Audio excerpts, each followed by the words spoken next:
Good afternoon. We have gathered here to honor and celebrate the life of Donald Currie. Don Currie was a humble and dedicated Christian man of deep faith. A family man whose life was guided by his faith in Jesus Christ, and through that faith he built a beautiful life defined by love, generosity, and service.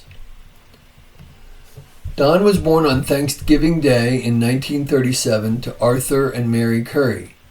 He was raised with his siblings Dick, Ann, and Craig. They moved to Bryn Mawr, Pennsylvania in 1940, where they all seemed to have had an athletic childhood that was active, adventurous, sometimes dangerous, and free. The outdoors were Don's playground, where he spent much of his youth trapping and hiking. They say Don lost many friends hiking, they just couldn't keep up with him. Don was a natural athlete who excelled in nearly every activity that he participated in. Later, Don became a collegiate athlete, playing varsity soccer, varsity wrestling, and varsity lacrosse. My father first met my mother Ruth in high school in 1954, and in 1958 they were married and began their family. Right from the beginning, my parents shared a genuine spirit of openness, acceptance, and a strong desire to help others. It was not something they talked about, it was simply how they lived their lives. At a very young age, while still in college, my parents would host inner-city children for the summer as part of the Fresh Air program, even while having young children of their own. One of those children would grow up and later name her own daughter Ruth.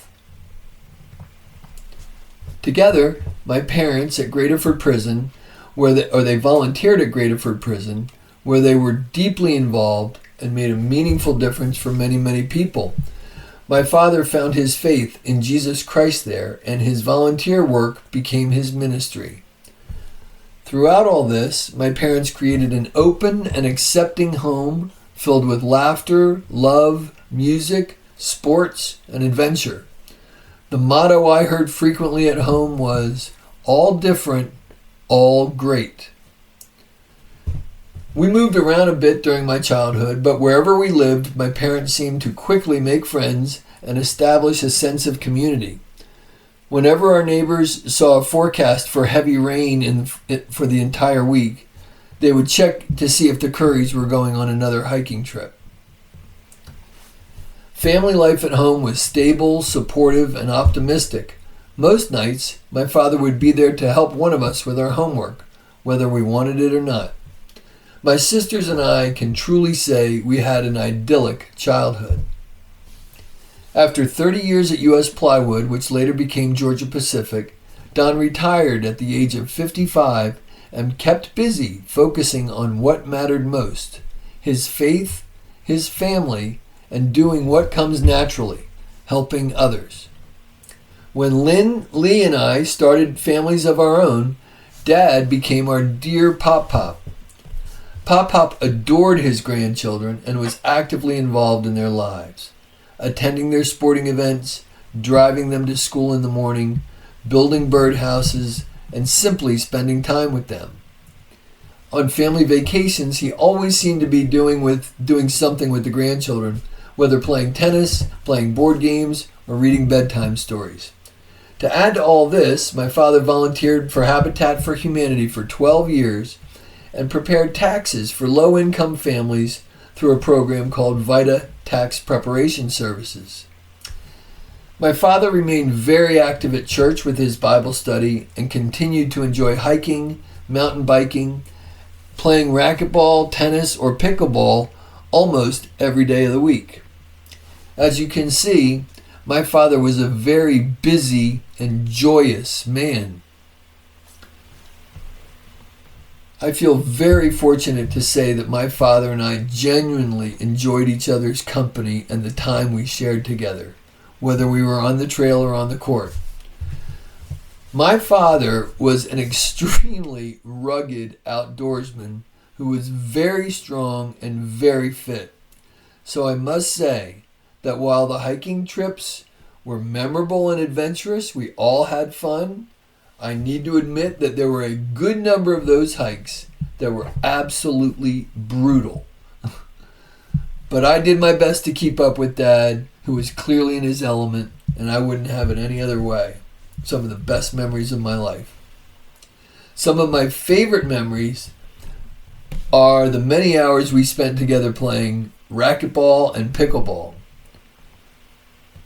What I loved most was not only playing alongside him, but witnessing the genuine admiration and respect the other players had for Dad. My father was widely known, well-liked, and deeply respected by his fellow players, who appreciated his dry, well-timed humor and were drawn to his character and calm temperament. His abilities on the court earned their respect, but I really think it was his accepting presence, his kindness, his wisdom that left the most lasting impression. Don Currie was a very likable man. That said, I do remember plenty of times when his racquetball opponents were very upset with him after losing the match. At racquetball tournaments, people would gather and call other people over to watch my father play, amazed at how graceful he was, how smooth he moved, and how effective he was on the court. He was quite simply beautiful to watch. But those same qualities reflect how Don lived. There was an ease and a grace in his way of being. My father's orientation was towards helping others. Don was humble and kind, steady, consistent, and never extreme. He gave of himself freely and often, and naturally. I remember Thanksgiving mornings when my father would fill the car with turkeys and deliver them to families in need in West Philadelphia. I remember sitting at my parents' kitchen table as their elderly neighbors tried to figure out who'd been shoveling the snow off their driveway. They thought it must be a snow removal company that had made a billing mistake. My father quietly looked at me and gave me a very subtle wink. He had been the one shoveling their driveway well into his late 60s without ever telling them, and he never did, and it was a big driveway. I once asked my father why he loved being in nature and hiking in the mountains so much. I was hoping for a profound answer about the beauty of nature and the peace that it brought him. Instead, he simply said, "I don't know," and turned around and walked away. At the time, as a young man, I found that answer disappointing. How could he not know? How could he not even care to know? But over the years, I've come to see how profound his answer really was. He was perfectly comfortable not analyzing why. He simply lived what he loved. That is self-acceptance. That is grace. Socrates said, "Know thyself." Well, my father knew himself well. I thought I would relate just a couple of comments that people have made about my father that have stayed with me over the years. Twice I've heard people say this exact phrase with conviction: "Your father is the best person I have ever met. He is the kindest man I have ever known." Multiple people have told me that your father is my hero. Somewhat less important, but for as long as I can remember, people have told me my father was the best athlete they have ever seen. He really was a natural. I would like to share a clear example of how one small act of kindness can grow into something lasting, something that carries forward. When my parents were in college, my mother met a woman in the laundry room who was having trouble with the washing machine. Mom wanted to help, but there was a language barrier.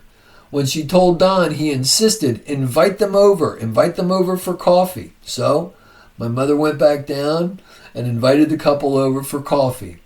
That couple was Amparo and Albero Cala from Bogota, Colombia. What began as an invitation for coffee and a college friendship has grown into something truly beautiful. Amparo and Albero graciously welcomed our family into their home in Colombia, and my parents welcomed their children into ours. Our families have grown up together, and we have shared so much of our history that the Callas are now and always will be family. That is a legacy. Thank you, Amparo. Thank you, Albero. Thank you, Mom, and thank you, Dad. Over the last few years, Don showed extraordinary strength as his health was declining. And when Dad chose to enter hospice care, there was just an outpouring of support from so many people who have known my father. Family, friends, neighbors, sporting opponents, and business associates shared their stories and came to pay their respects. It was beautiful and meaningful to see Dad and Mom reminiscing through the stories and adventures of their lives and see the positive impact they have made on so many people over the years. For me, personally, I am so grateful that my father and I were very, very close.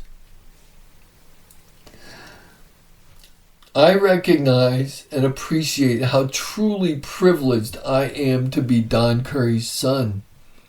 I have spent a lot of time with my father, and I have been able to see the profound and deep positive effect he has had on so many people. For as long as I can remember, my father has been deeply admired and adored by most people who knew him. I truly feel I have been a witness to an extraordinary life of a virtuous man, the life of a deeply humble and spiritual man with an inner grace, quiet wisdom, and a capacity to share his love freely. I am so proud of my father. He is a humble and kind man. I am proud of his character, his integrity, and the influential and joyous life he led. His example will be with me always. My father changed so many people's lives for the better, sometimes in big ways and many, many times in small, subtle ways. What is remembered lives on, and Don will be remembered not only for his impeccable character, humility, warmth, and kindness, but also for the example he set.